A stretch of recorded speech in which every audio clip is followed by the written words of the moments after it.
Muy buenas y bienvenidos a una nueva guía del Club Virtual de Lectura Sui Generis. En esta ocasión traemos al club pues una novela completamente distinta, ¿no? Dejamos atrás los espíritus y las casas encantadas de Richard Matheson, de la Casa Infernal. Dejamos de mirar al interior de la casa para salir y alzar la vista y echar una mirada al universo, ¿no? Al cielo, a lo que nos depara la exploración espacial, ¿no? Y por qué no el contacto con otras razas. Pero bueno, Consecuencias naturales, que es la novela que vamos a leer de la grandísima escritora Elia Barceló, nos da una oportunidad de recapacitar, de reflexionar bueno, y también, ¿por qué no?, de reírnos, ¿no? Y de ver qué es lo que hay detrás de toda la crítica que se vierte en esta novela. Pero antes de ello, ¿quién es Elia Barceló? Bueno, pues Elia Barceló, de algún modo, es una de las autoras más importantes, o una de las más importantes escritoras de ciencia ficción, de la literatura fantástica, que empezó nada menos que en los años 80 y fue toda una pionera. Hay que tener en cuenta que Elia Barceló es, bueno, sobre todo ella es filóloga de formación y ha dedicado gran parte de su vida a la profesión a la enseñanza universitaria de literatura hispana en Innsbruck, en Austria. Pero todas sus novelas, al final, que rondan, digamos que podríamos dividir, ¿no?, toda su producción en ciencia ficción, en literatura fantástica e incluso en terror, todas sus novelas al final han sido un poco bueno, pues traducidas a muchos idiomas, a más de 10 idiomas. Y lo que nos vamos a encontrar es, entre todas ellas, bueno, pues aunque ella empezó escribiendo relatos en revistas del género, ¿no?, como Nueva Dimensión o BEM, vamos a encontrar muchas muchas de las novelas repartidas en diferentes antologías. O, por ejemplo, ella empezó publicando Sagrada en 1989 con una increíble novela corta y diferentes relatos, un compendio que merece muchísimo la pena, El mundo de Yarek.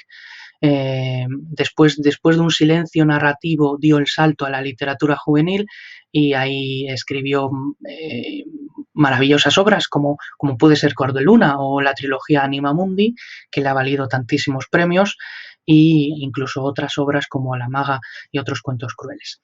En cualquier caso, Elia Barceló fue recogiendo y recopilando un montón de premios a lo largo de su carrera, perdón, como puede ser el de la Universidad Politécnica de Cataluña de ciencia ficción en 1994, el premio EDB a literatura juvenil o incluso algún que otro premio Ignotus que otorga, digamos, la Asociación Española de Ciencia Ficción, Fantasía y Terror, y, como no, su último premio en 2020, el Premio Nacional de Literatura Juvenil que otorga el Ministerio de Cultura.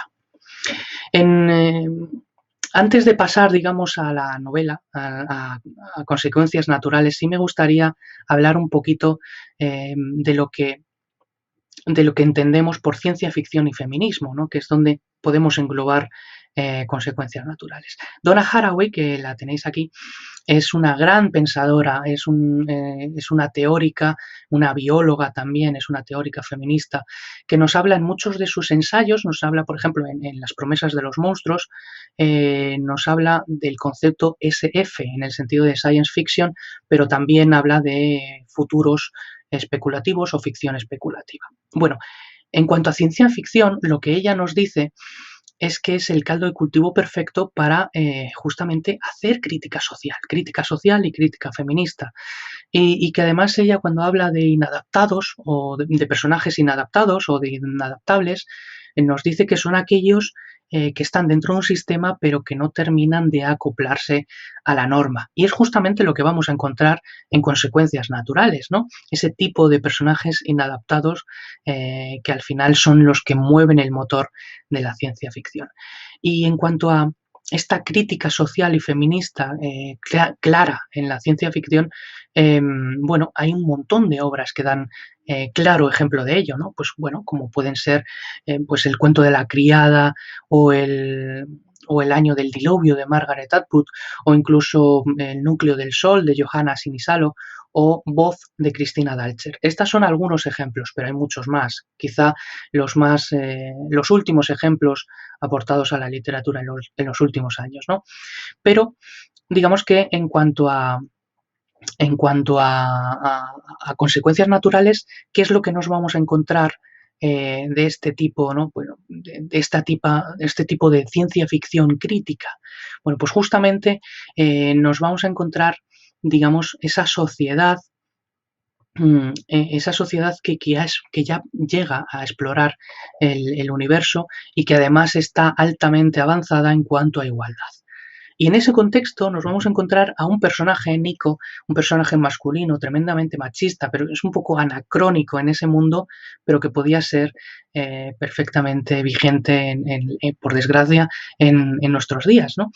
Y este personaje, cuando de repente lo que se recibe es la noticia del primer contacto con una raza alienígena, lo único que puede pensar es que lo que quiere es conquistar sexualmente a una de las extraterrestres, es decir, lo único que piensa es acostarse eh, con una extraterrestre. Y claro, todo ello va a llevar una serie de consecuencias, naturales o no, merecidas o injustas, eso lo descubriremos en las páginas de esta novela. En cualquier caso, consecuencias naturales, bueno, pues tiene, digamos, esa influencia, ¿no? De Ursula K. Le Guin, de una novela anterior, de 1969, estamos hablando de La mano izquierda de la oscuridad, en la que también se juega, a partir de la ciencia ficción, un poco con la sexualidad, ¿no? Se intenta hacer una crítica. Y es justamente lo que nos va un poco a sorprender de esta novela, de Consecuencias naturales, ¿no? Nos va a llamar muchísimo la atención el, el, el, en el fondo, esos temas principales de los que habla, qué es ser hombre, qué es ser mujer, eh, ese contexto vigente que después de 26, 27 años después de su publicación, estamos hablando de 1994, pues de repente hablamos de lenguaje inclusivo, esa crítica al lenguaje inclusivo tan de moda hoy en día, o esa crítica a la ambigüedad lingüística, y de alguna forma también en los Hroll, la raza alienígena que vamos a encontrar en la novela, bueno, pues de algún modo u otro, pues son personajes muy literales, ¿no? Que no, y esa ambigüedad, tanto física como lingüística, pues va a llevar una serie de enredos, que es lo que nos va a sorprender de la trama. ¿En qué nos debemos fijar leyendo Consecuencias naturales? Bueno, pues principalmente en ese juego lingüístico, en ese juego del lenguaje que hace Elia Barceló, que lo plasma muy bien a través em, de diferentes términos masculinos, femeninos, neutros, y de cómo juega, ¿no? A partir de ahí, cómo el propio lenguaje va a ser el germen de todo el enredo. Y por supuesto la crítica que vierte de alguna manera, ¿no? Su autora en esta novela.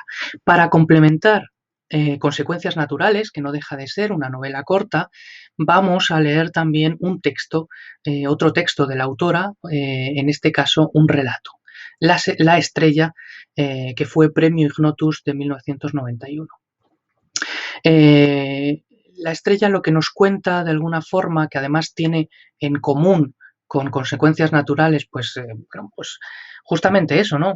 Un poco el lenguaje, el contacto con seres que no son humanos, ese tipo de, ese tipo de juegos, y además también es una narración muy ecológica, o sea, muy en el sentido de tendencia narrativa en pro de la ecología, criticando el cambio climático o criticando de alguna forma, bueno, pues la actitud pasiva de las personas frente al cambio climático. Y en ese contexto lo que nos vamos a encontrar, además con un estilo que algunos autores han calificado de un poco de experimental, lo que nos vamos a encontrar justamente es eso, ¿no? Que de alguna forma el planeta Tierra ya ha quedado completamente desértico por una serie de desastres nucleares y climáticos, es totalmente inhabitable, todos los seres humanos han salido del planeta y pasados casi 1000 años vuelven a ver qué ha sido del planeta de origen de la humanidad. Em, por último, lo único que me queda es contaros una pequeña anécdota que también, bueno, pues nos puede dejar un cierto mal sabor de boca. El caso es que la publicación de Consecuencias Naturales en 1994 levantó ampollas, ¿no? Como se suele decir, ¿no?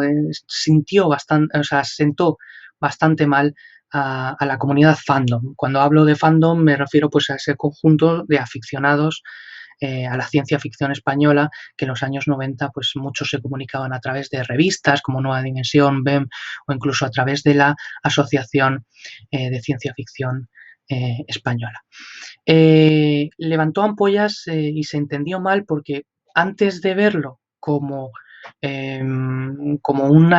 bueno, pues como un enclave de alegoría, enclave de humor, una crítica al pensamiento machista, lo que quisieron ver algunas personas fue un alegato en contra de los hombres. Además, es curioso porque la novela se adelantó por muy poco a aquella película también del 94, Junior, protagonizada por Schwarzenegger, en la que tiene un poco que ver la trama, ¿no? Pero tanto fue así que se llegaron a hacer, sentó tan mal, que se llegaron a hacer, bueno, ensayos en contra de la novela de Elia Barceló y lo que yo he denominado contrarrelatos, es decir, pequeñas narraciones que se publicaban en revistas eh, que parodiaban o querían parodiar con muy mala baba la novela de Elia Barceló. Estos contrarrelatos, bueno, pues tenemos desde el Machote Machote de Ángel Torres Quesada a lo que debe hacer un hombre de Pedro Jorge Romero. En cualquier caso, estos relatos quedan más como una anécdota. Eh, la polémica literaria duró prácticamente 4 años, sorprendentemente, y es lo que comentaba, por ejemplo, Elia Barceló en una charla en el Festival Celsius, ¿no? En el 2018. Decía que parece que un hombre escritor, es decir, un escritor de ciencia ficción, puede escribir sobre cualquier tema, pero cuando es una escritora la que decide escribir sobre cualquier tema, bueno, pues se toma como una amenaza, como una ofensa o se critica en exceso. Poco más, solo me queda deciros y desearos feliz entrada de año nuevo, felices lecturas y bueno, que nos sigamos leyendo en, en el Club Virtual de Lectura Sui Generis, también como hasta ahora. Muchas gracias.